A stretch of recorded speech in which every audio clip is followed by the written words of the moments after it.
Hello students, KCET ಮತ್ತೆ neat ವಿದ್ಯಾರ್ಥಿಗಳಿಗೆ ಎರಡು ಮಹತ್ವದ ಇನ್ಫಾರ್ಮೇಶನ್ಸ್ ಇದೆ. ಅದರ ಬಗ್ಗೆ ನಾವು ಈ ವಿಡಿಯೋದಲ್ಲಿ ಡೀಟೇಲ್ ಆಗಿ ಡಿಸ್ಕಸ್ ಮಾಡ್ತಾ ಹೋಗೋಣ. ವಿಡಿಯೋನ ಸ್ಟಾರ್ಟ್ ಮಾಡ್ತೀನಿ. ಅದಕ್ಕಿಂತ ಮೊದಲು ಲೈಕ್ ಮಾಡಿ ಮತ್ತೆ ತಪ್ಪದೆ ಸಬ್ಸ್ಕ್ರೈಬ್ ಮಾಡ್ಕೊಳ್ಳಿ.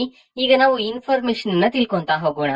ಈಗ ಕೆಸಿಇಟಿ ಮತ್ತೆ ನೀಟ್ ವಿದ್ಯಾರ್ಥಿಗಳಿಗೆ ಇವತ್ತು ಎರಡು ಇಂಪಾರ್ಟೆಂಟ್ ಅಪ್ಡೇಟ್ ಇರತಕ್ಕಂಥದ್ದು. ಆ ಎರಡು ಪ್ರೋಸೆಸ್ ಅನ್ನ ಮಾಡೋದಕ್ಕೆ ಇವತ್ತೇ ವಿದ್ಯಾರ್ಥಿಗಳಿಗೆ ಲಾಸ್ಟ್ ಡೇಟ್ ಅನ್ನ ತಿಳಿಸಿರ್ತಕ್ಕಂಥದ್ದು. ಇದಕ್ಕೆ ಸಂಬಂಧಪಟ್ಟಂತೆ ಅಫಿಷಿಯಲ್ ಆಗಿ ನಮ್ಮ ಕೆಯವರು ಮಾಹಿತಿಯನ್ನ ಈಗಾಗಲೇ ತಿಳಿಸಿದ್ರು. ಓಕೆನಾ? ಸೊ ಆ ಎರಡು ಪ್ರೋಸೆಸ್ ಯಾವುದು ಅದನ್ನ ನಾವು ಈ ವಿಡಿಯೋದಲ್ಲಿ ತಿಳ್ಕೊಂತಾ ಹೋಗೋಣ. ಸೊ ಈಗ ಹೇಳ್ತಕ್ಕಂತಹ ಮಾಹಿತಿ ಕೆಸಿಇಟಿ ಮತ್ತೆ ನೀಟ್ ವಿದ್ಯಾರ್ಥಿಗಳಿಗೂ ಸಹ ಅಪ್ಲೈ ಆಗ್ತಕ್ಕಂಥದ್ದು.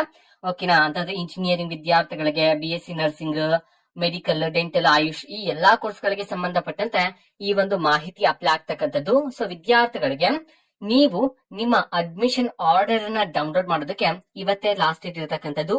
ಸೊ ಕೆಸಿಟಿ ವಿದ್ಯಾರ್ಥಿಗಳಿಗೂ ಇವತ್ತೇ ಲಾಸ್ಟ್ ಡೇಟ್, ಅದೇ ರೀತಿ ನೀಟ್ ವಿದ್ಯಾರ್ಥಿಗಳಿಗೂ ಸಹ ಇವತ್ತೇ ಲಾಸ್ಟ್ ಡೇಟ್. ಅದೇ ರೀತಿ ನಿಮ್ಗೆ ಫಸ್ಟ್ ರೌಂಡ್ ಅಲ್ಲಿ ಸೀಟ್ ಅಲಾಟ್ ಆಗಿದೆ. ಅದಾದ್ಮೇಲೆ ವಿದ್ಯಾರ್ಥಿಗಳು ಚಾಯ್ಸ್ ಎಂಟ್ರಿಯಲ್ಲಿ ಚಾಯ್ಸ್ 1 ಅನ್ನು ಸೆಲೆಕ್ಟ್ ಮಾಡಿರ್ತಕ್ಕಂಥ ವಿದ್ಯಾರ್ಥಿಗಳಿಗೆ ನಿಮ್ಗೆ ಅಲಾಟ್ ಆಗಿರ್ತಕ್ಕಂಥ ಕಾಲೇಜ್ಗೆ ಹೋಗಿ ನೀವು ರಿಪೋರ್ಟಿಂಗ್ ಅನ್ನ ಮಾಡ್ಕೊಳ್ಳೋದಕ್ಕೂ ಸಹ ಇವತ್ತೇ ಲಾಸ್ಟ್ ಡೇಟ್ ಇರತಕ್ಕಂಥದ್ದು ಅಂತ ಹೇಳಿ ಮಾಹಿತಿಯನ್ನ ತಿಳಿಸಿರ್ತಕ್ಕಂಥದ್ದು. ಓಕೆನಾ? ಇನ್ನು ಸಹ ಯಾರಾದ್ರೂ ವಿದ್ಯಾರ್ಥಿಗಳು ನಿಮ್ಮ ಅಡ್ಮಿಷನ್ ಆರ್ಡರ್ ಅನ್ನ ಡೌನ್ಲೋಡ್ ಮಾಡದೇ ಇದ್ರೆ ಅಥವಾ ನಿಮ್ಗೆ ಅಲಾಟ್ ಆಗಿರ್ತಕ್ಕಂಥ ಕಾಲೇಜ್ಗೆ ಹೋಗಿ ನೀವು ರಿಪೋರ್ಟಿಂಗ್ ಅನ್ನ ಮಾಡದೇ ಇದ್ರೆ ಚಾಯ್ಸ್ 1 ಸೆಲೆಕ್ಟ್ ಮಾಡಿರ್ತಕ್ಕಂಥ ವಿದ್ಯಾರ್ಥಿಗಳು, ಸೊ ನಿಮ್ಗೆ ಇವತ್ತು ಲಾಸ್ಟ್ ಡೇಟ್ ಇರತಕ್ಕಂಥದ್ದು.